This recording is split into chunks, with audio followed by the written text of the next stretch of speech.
A blurry background, missing focus, even portrait mode on a smartphone. All of these things relate to something called depth of field.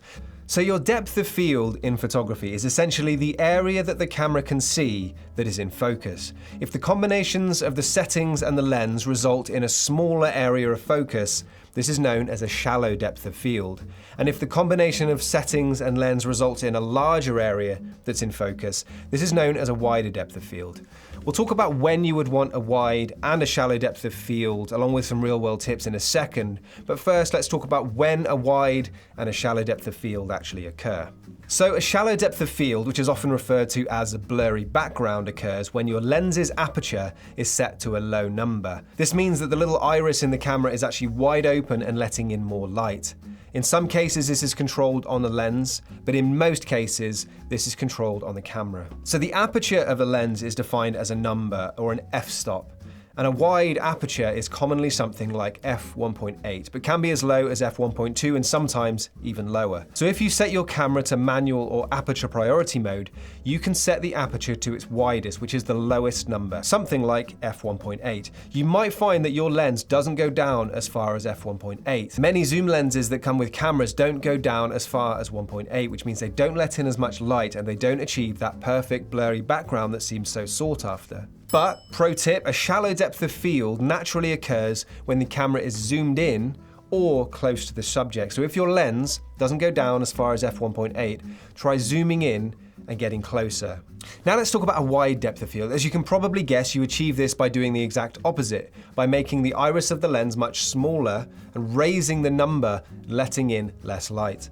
This means that more of the image is going to be in focus. This is less sought after unless you're a landscape photographer or a real estate photographer or something similar where you want to get the whole scene in focus. Again, pro tip, in many cases, having a very wide depth of field can actually reveal quite a lot of dust of the lens that you didn't know was there and is not visible at wider apertures or shallower depths of field. So if you plan on shooting with a very wide aperture, make sure that your gear is clear of dust, and there's a video coming soon on that. So as we've already mentioned, different lenses result in different depths of field. The more zoomed in the lens is, the shallower the depth of field is going to be, and the wider lenses naturally have a wider depth of field. For example, this 85mm f1.8 lens is a great portrait or product lens because it's quite zoomed in and it has a wide aperture so I can isolate my subject. Whereas this 16-35 f4 zoom lens is a great landscape lens because it can go very wide, which shows much more of the scene and it can get the whole thing in focus. And a side note, if you're looking at lenses, the lower the millimeter number, the wider the lens, and the higher the number, the more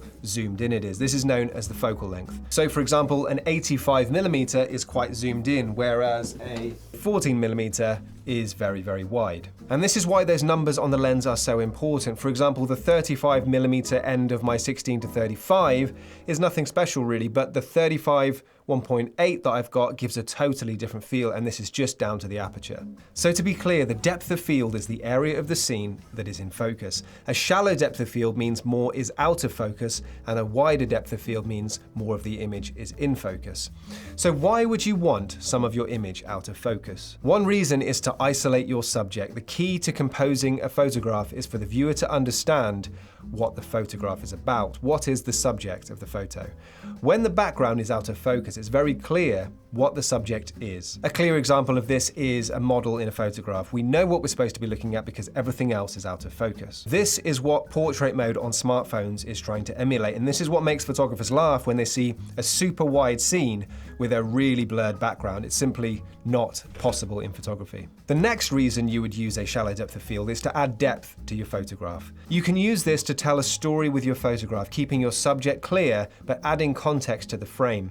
For example, imagine a crowd at a concert.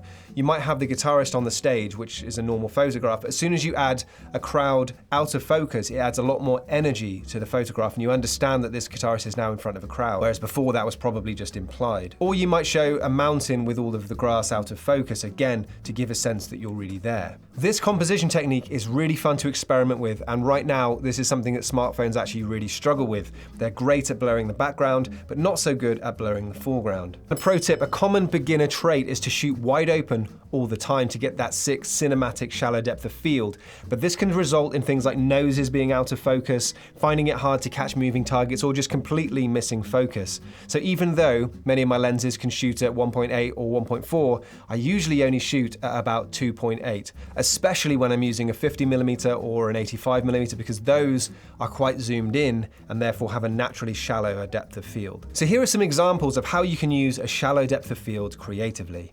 For example, background blur to isolate your subject.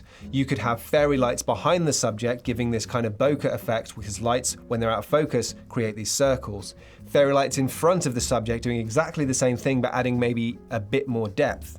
You can have grass in the foreground out of focus to show how much sunlight there was that day, or a window in the foreground adding a level of story to the image. So instead of this just being about two people, we can actually see now that we're inside a building. Now let's talk about why you would want a wider depth of field. This is when you want to photograph a scene and get the whole image in focus. In this case, you would want to increase your aperture, narrowing the iris of the lens and reducing the light coming in. This could be to photograph a landscape scene or an interior of a building.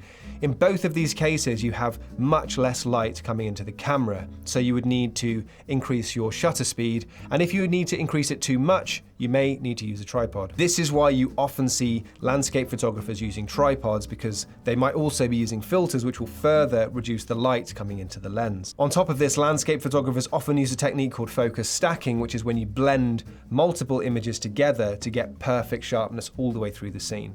So to be clear, your depth of field is the area of the scene that is in focus. A shallow depth of field is achieved by a wider aperture and a lower number, and this is often used to isolate the subject by blurring out the background. A wider depth of field is achieved by raising the aperture, reducing the amount of light coming into the camera, and is often used to get the whole image in focus. So depth of field is just one of the important elements of photography to learn to make it feel like the camera has become an extension of your hand or an extension of your eyes. It's a really great tool to be able to creatively control your photographs and tell more stories. And if you enjoyed this video, make sure you hit the like button. If you haven't subscribed already, do so, and I will see you in the next one.